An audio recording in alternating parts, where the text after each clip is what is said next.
ne veut absolument pas que Apple lui paye une amende. L'Irlande veut garder son avantage concurrentiel au sein de l'Union européenne, et son avantage concurrentiel, c'est un taux d'imposition très faible. Et c'est là qu'on voit à quoi ça mène la concurrence, c'est qu'en fait, on a une concurrence entre les systèmes fiscaux, entre les systèmes sociaux de l'Union européenne, et cette concurrence amène forcément à diminuer les prestations sociales. Et ça se voit avec la directive détachement des travailleurs. La directive détachement des travailleurs crée une concurrence entre les systèmes de protection sociale, puisque, comme vous le savez sans doute, selon cette directive, il faut payer un travailleur de l'Union européenne au salaire du pays dans lequel il travaille. Donc, le Roumain qui vient en France, il doit être payé avec un salaire français, donc au minimum le SMIC.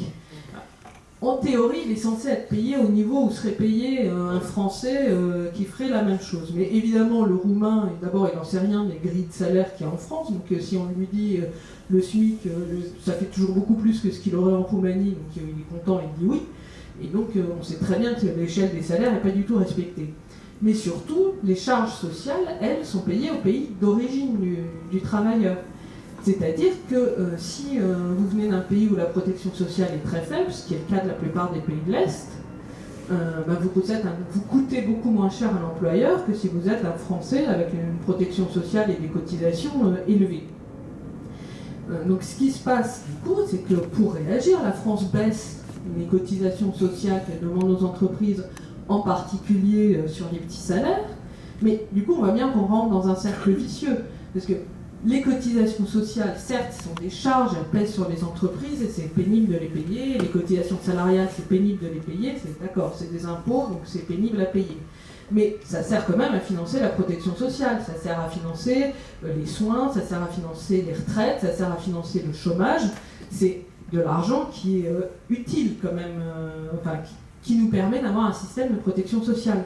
Donc là, on entre dans un système où en fait, on va diminuer au fur et à mesure. Alors au début, on ne diminue pas trop les prestations, on essaye de trouver des arrangements, on s'endette, et puis à la fin, on diminue les prestations, parce qu'on n'a plus d'argent du tout. Donc on fait travailler les médecins jusqu'à ce qu'ils soient en burn-out, on ferme certains hôpitaux de proximité, donc on commence par diminuer les infrastructures, on diminue les remboursements de certains médicaments, on dérembourse complètement d'autres, si bien qu'aujourd'hui, il y a un tiers des Français qui renoncent à des soins divers parce qu'ils n'y a plus, eux n'ont plus les moyens de payer et de toute façon la sécurité sociale ne rembourse plus.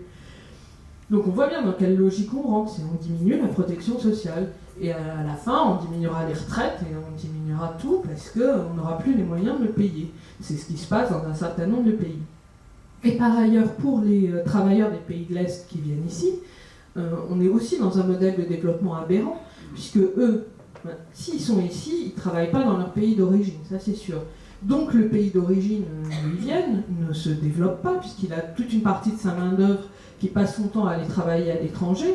Donc ça nuit aussi à leur propre développement, et ça nuit aussi tout simplement à leur vie de famille, puisqu'il y a un moment, aller travailler à 1000 km de chez soi, c'est bien gentil, mais c'est pas un modèle de vie qu'on peut souhaiter à qui que ce soit.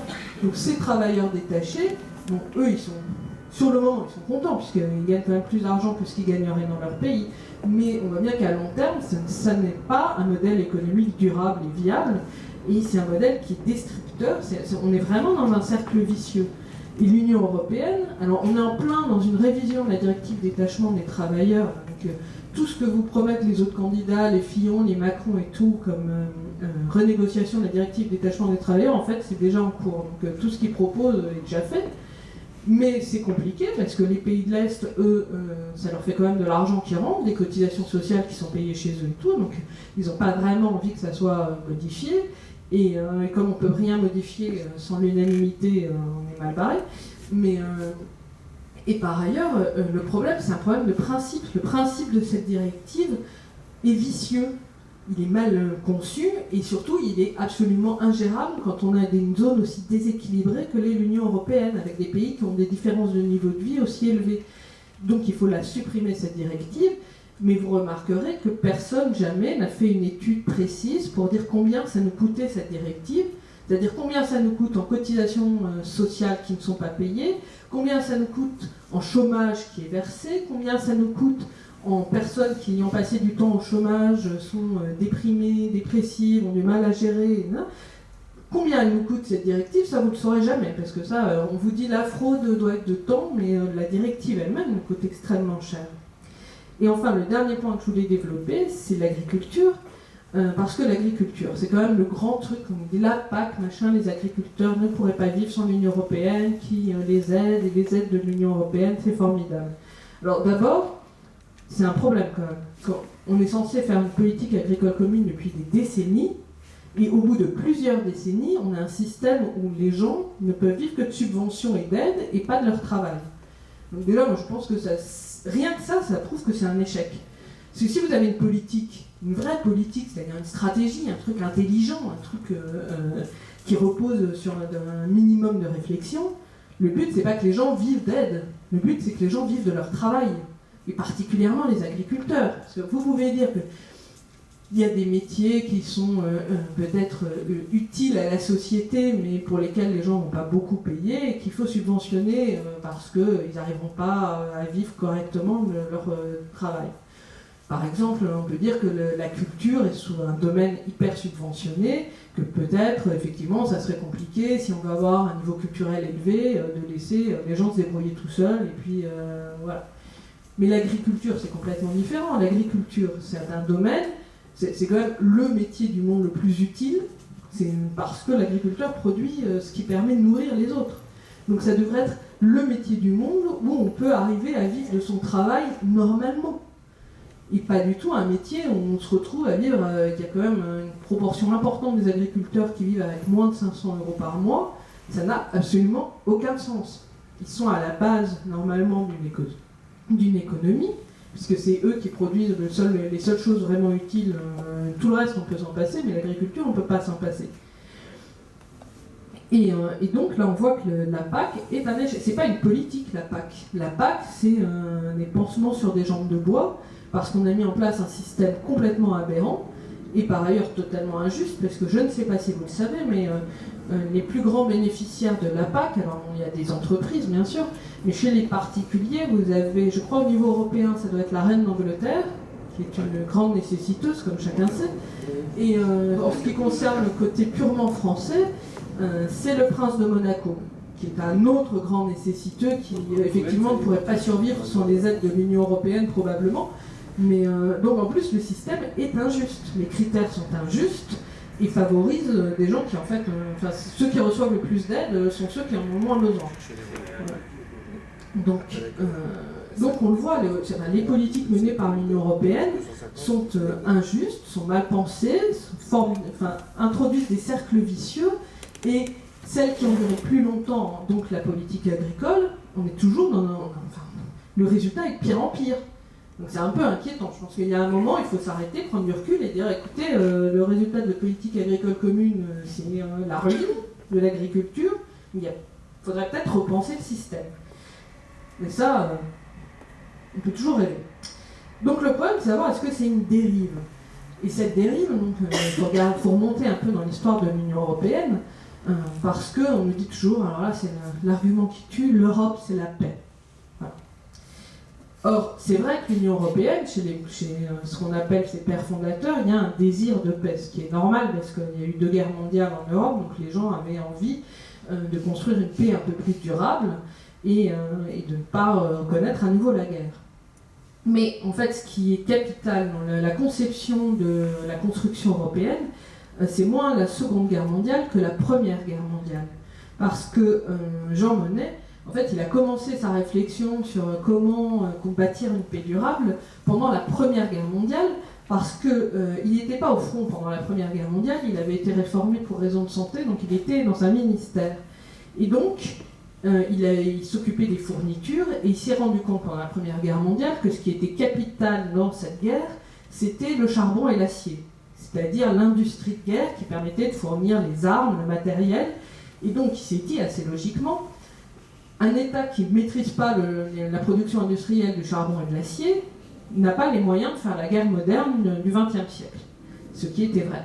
Et donc il s'est dit, si on met ensemble en Europe la production du charbon et de l'acier, avec une structure supranationale qui gère le charbon et l'acier, les États européens ne pourront pas se déclarer la guerre l'un à l'autre, puisque aucun n'aura la maîtrise de cette production industrielle indispensable.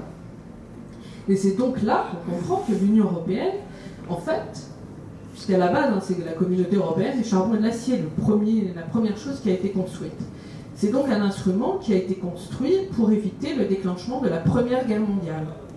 Et on peut penser que, effectivement, si la communauté du charbon et de l'acier avait existé en 1914, peut-être la Première Guerre mondiale aurait eu plus de mal à être déclenchée.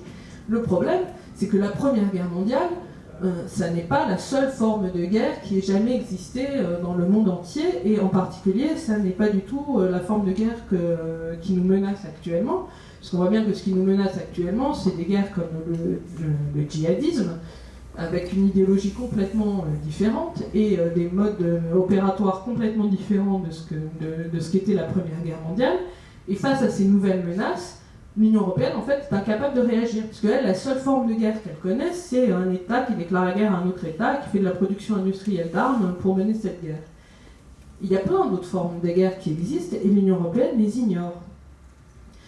Et autre retour historique, on nous dit l'Union européenne c'est la paix, la preuve, il n'y a pas eu de guerre après la Seconde Guerre mondiale en Europe. Alors, il faut quand même remarquer que c'est pas très compliqué de maintenir la paix en Europe de l'Ouest pendant la deuxième moitié du XXe siècle, dans la mesure où l'Allemagne n'a pas d'armée, est occupée par 4 puissances militaires qui sont les 4 premières puissances militaires du monde, et donc si vous voulez dire on a empêché l'Allemagne de faire la guerre dans la deuxième moitié du XXe siècle, oui, enfin d'accord, mais n'importe qui aurait réussi puisque l'Allemagne était occupée militairement. Et c'est d'ailleurs juridiquement, au strict point de vue juridique, il n'y a pas de paix. Parce que la paix n'est pas signée après la Seconde Guerre mondiale. Puisque les belligérants ne sont pas d'accord, les Alliés sont très vite en désaccord profond sur l'avenir de l'Europe. Donc c'est la guerre froide, c'est le rideau de fer, c'est le mur de Berlin, c'est l'Allemagne de l'Ouest et l'Allemagne de l'Est, qui sont deux États qui ne se reconnaissent pas mutuellement. Et donc on n'est pas dans une situation de paix, on est dans la situation qu'il y a après une capitulation à un armistice, où on attend qu'un traité de paix soit signé. Et donc, il y a une occupation militaire. L'occupation militaire, c'est une forme de paix un peu particulière. Alors évidemment, c'est l'occupation militaire de l'Allemagne de l'Ouest par les États-Unis, la Grande-Bretagne et la France, pas une occupation dure, c'est pas une occupation qui cherche à mettre l'Allemagne en esclavage et à l'exploiter. Au contraire, il y a une relance de l'économie allemande et l'État allemand peut exister, mais néanmoins c'est une occupation militaire. Et le traité de paix qui met fin à la Seconde Guerre mondiale, il existe, il est signé en 1990. Et en réalité, avant 1990, on n'est pas dans ce que le droit international appelle un état de paix, parce qu'il y a ce problème de conflit entre les deux États allemands qui fait qu'on ne peut pas signer de traité et que vous avez d'un côté l'OTAN, de l'autre le pacte de Varsovie, que tout ça est un peu compliqué, qu'on est dans l'équilibre de la terreur et la guerre froide, et ça n'est pas, et l'Union européenne n'a rien à voir là-dedans, il faut bien le reconnaître. Donc,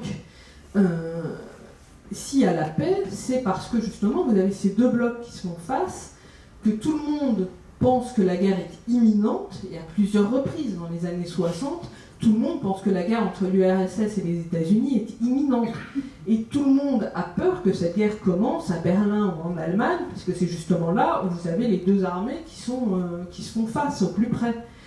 Et l'équilibre de la terreur et la peur de la guerre, c'est ça qui maintient la paix en fait. C'est que tout le monde se dit, si on démarre la Troisième Guerre mondiale maintenant, où est-ce que ça va s'arrêter ? Et jusqu'où iront les destructions alors qu'on a tous des armes nucléaires et qu'on a tous les moyens de tout détruire. Voilà, il y a une inquiétude. Et cette inquiétude amène en fait les États les plus puissants à être plus raisonnables. Parce qu'ils savent qu'ils peuvent se détruire mutuellement, ils savent que ça peut partir très vite, et en plus ils se font face vraiment en Europe. Donc il y a des guerres ailleurs dans le monde, mais qui leur permettent de s'affronter sans s'affronter directement. Mais l'Union européenne n'a rien à voir dans le maintien de la paix. Au contraire, en fait, on peut dire que c'est parce que les Allemands et les Français en particulier avaient ce désir de paix qu'ils ont voulu faire l'Union européenne. Donc c'est pas l'Union européenne qui fait qu'on est en paix avec les Allemands, c'est parce qu'on voulait être en paix avec les Allemands qu'on a fait l'Union européenne. Donc on inverse l'effet et la cause. quand on dit que c'est grâce à l'Europe qu'on a la paix. Et ce qu'on peut remarquer, c'est que sur le continent européen, l'Union européenne n'a pas du tout préservé la paix, puisqu'on a deux guerres où elle a joué un rôle non négligeable. Dans les années 90, avec l'éclatement de la Yougoslavie, l'éclatement de la Yougoslavie d'ailleurs qui vous montre que quand vous entendez des arguments aussi stupides que des gens qui ont la même monnaie ne peuvent pas se faire la guerre, parce que c'est quand même ce qu'on nous dit sur l'euro, hein. Non mais si on a la même monnaie, on ne peut pas se faire la guerre. Les Yougoslaves avaient la même monnaie, hein. Et ils ont fait une guerre civile qui a été épouvantable, et dont d'ailleurs les conséquences continuent à se faire sentir, puisque toutes les Kalachnikovs et les armes de guerre qui circulent aujourd'hui en Europe, enfin pas toutes, mais une grande partie, viennent de la guerre en Yougoslavie. Et l'Union européenne, en Yougoslavie, a joué un rôle tout à fait néfaste, parce qu'en fait, elle a reconnu les indépendances des différents États yougoslaves de manière un peu anarchique, enfin, sans réfléchir aux conséquences, et elle n'a pas du tout joué un rôle pacificateur dans ce conflit. Et l'autre conflit, c'est l'Ukraine. Alors l'Ukraine, le conflit est loin d'être réglé, on est toujours dans une espèce de guerre civile plus ou moins larvée entre l'Est et l'Ouest. C'est une situation qui est très compliquée. Et l'Union européenne a joué un rôle néfaste parce qu'elle a absolument voulu passer un accord d'association avec l'Ukraine. Donc elle a voulu séparer complètement l'Ukraine de la Russie, sans tenir compte du fait que d'une part la Russie n'avait pas envie de voir l'Ukraine s'éloigner trop, et qu'il existe en Ukraine, il y a des gens en Ukraine qui parlent russe, qui se sentent finalement plus russes qu'ukrainiens, et qui n'ont pas envie non plus que leur lien avec la Russie soit coupé. Et l'Union européenne n'a pas tenu compte de la réalité, parce que la réalité est une chose qui ne l'intéresse pas, et elle a joué un rôle vraiment néfaste dans ce conflit. Ce qui fait que maintenant le conflit n'est pas du tout réglé, donc Vladimir Poutine en a profité pour annexer la Crimée. Lui, voilà, je ne sais pas si c'était un objectif prioritaire pour lui, mais la Crimée, historiquement,